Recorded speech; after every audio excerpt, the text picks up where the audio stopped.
again, maybe not have them dressed as police either. That's Do you know what I exact same mean? thing Like, don't have them Like some- looking like police. Like some undercover brothers. You're well, not undercover, but going into schools, not dressed in the uniform and Yeah. letting them, giving them the real. Okay. Do you know what I mean? Yeah. The real reality. The Remember, reality, they're yeah. probably the police are probably because of the police culture. Yeah. They're probably restricted for how they can conduct themselves and how they can address certain situations or how they engage with certain communities. Yeah. So once we change the police culture altogether, Yeah. to incorporate us, then I feel like we'll start to make a change. People start to look at police like, okay, Yeah. so a man's like me then. Yeah. So Yeah. there's an opportunity. Do you know what I mean? Yeah, but man. what do you do? Right now, it's not looking good. It's really bleak. Because I also feel like it's a mentality thing, isn't it? Yeah. It's like, yeah. I want to talk about business because earlier you said obviously you're a business owner as well. No, not business owner yet. Yeah, That's but that's what I kind of you're in want the to use my process of that. PhD Okay. to kind of facilitate. Okay, like how you looking to get into that, and what kind of business would you like to start up for yourself, like moving forward? So at the minute I'm just networking. I've got love a it. business idea out there, and I am trying to push that narrative, and I'm looking at alternatives to prison. Yeah. So what I want to do long term is set up a boot camp. Okay. So anyone who gets involved, well, any young people who get involved with the police, especially first time offenders, Yeah. or people who are not first time offenders, but they're basically on that road to getting a criminal record, because you go through like a caution, you get a warning, then a caution, then you will get a conviction. So you basically want to stop certain. So I want to stop that conviction, because with my criminal record, what I'm noticing, even at the level that I'm at, I'm still having to jump through hoops to get to certain people or get to talk in certain spaces. It's the bubble and the matrix. isn't Yeah, it? and even when it comes to applying for jobs, like I'm still Crazy having system. to sit in front of a panel of people, relive my trauma of what I've done in the past, because my academic credentials are not enough. The fact that I had my last criminal offence was 15 years ago, that's not enough. So If you say, for example, racist people, let me just get to the point. Yeah. You see, like we're never going, us as black people ever, we're never going to be able to change every racist person. no. So the same thing as with the police, the way I look at it, it's like, if we have this mentality, if we keep on having this mentality saying fuck the police or whatever, like, look, listen, I know for a fact we cannot change everybody within the police, every police officer, it's impossible to change them. But at the same time, like, all of us are humans at the end of the day, and I believe if we do the work and try to connect with the right ones who actually want to help us and understand our communities, then we can make some change. But I feel like this mentality of like, fuck them, we don't even want to try at all. Yeah. I feel like that mentality will stagnate, like in terms a of like, the generational growth thing of the as community. well. So I want to stop children from getting the criminal record in the first place. They're too young to be tarnished with a criminal record that's going to affect them throughout their life. What kind of chance you giving the child then?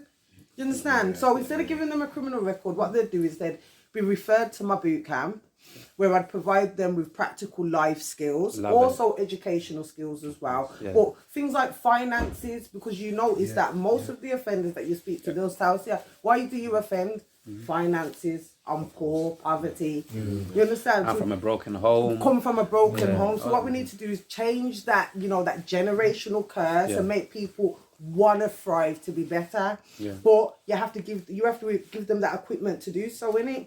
And that's where my organisation will come into that. Obviously, if they choose to offend after that, then throw the book at them, but at least give them the chance. So that's what I want to try and focus on. I know it's going to be a lot of work to get it off the ground, but even if I can start off as like a consultation where parents and children can come, where you get parental classes as well, stemming back as from well. my past, Yeah. not being equipped with how to deal with unruly children or children who are misbehaving.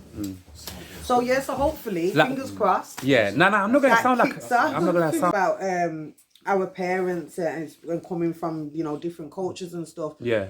It's that we don't talk to police mentality. Ban the Babylon. Born the Babylon, them kind of terminologies talk. that are being used around the kids. Of course, they're not going to embrace police. Do you know what I mean? Because that's not what they're being taught at home. Yeah. So maybe again, educate the parents, and then educating the community as well on their rights, knowing what they're allowed to do, what the police are allowed to do.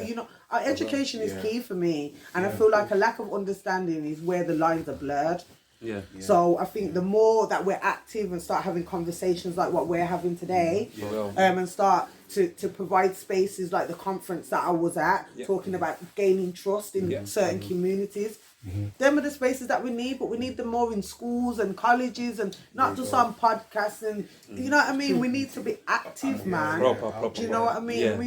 Basically, the main question I want to ask is that you see, for the people that have got that kind of mentality, thinking, ban the police or whatever, let's do our own thing, like I said, like with that kind of mentality, what do you have to say for them kind of people? Because moving forward in future, when your business is going to grow, people are going to be seeing you. Some of our people, before you come with our mentalities, sometimes they might even see you going to police stations, going to jails, working with actually some of the police, and you know, some of the people might have that mentality, thinking, why are you working with them? Like, what you got to say? What would you say? Yeah, what would you say for them kind of people? For me, it's about changing the police culture. And what's funny is, a few weeks ago, I was at University of Westminster at a conference talking about, you know, helping to regain that trust in the community, that trust towards police and the community and stuff.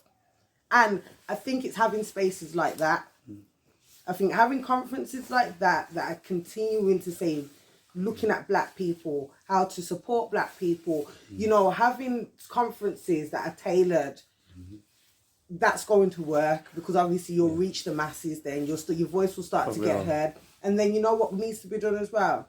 The police officers that look like us need to try and do something to change that police culture as well. Because remember, when they're getting into the police, they're usually just, you know, ground level policemen. The men at the top those are the need to, you know, kind of get that community policing again. Always good to educate. So it's a doctor of philosophy. So people get it mixed up and think, oh, you're a doctor, so that means you're a medical doctor. No, it just basically means that you're a specialist in the field that you like, because you can have medical doctors with PhDs as well. Do you know what I mean? It just means that you've added knowledge to that field that you're studying. So you've added knowledge to criminology. You know, and that's why you write a journal, or you do your PhD, which then ends up being like a journal article, because that is you adding to knowledge. Yeah, especially then even more so if it gets published. Do you know what I mean? And it's out there. So that's what the PhD is. So it's a Doctor of Philosophy. And usually what happens is you do your undergraduate 3 years. And depending on what you pass, so usually to do a master's, which you'll do straight after, or a couple of years after you've done your undergrad, or whenever you want to, what happens is you either get a 2-1 or a first. Now with that 2-1 or first will determine whether you can go on to do a master's. You'll do your master's, then you'll get a 2-1 or a first in that. Then you'll go on to do your PhD if you choose to do that. Okay. But you have to get up a 2-1 or a first. Yeah.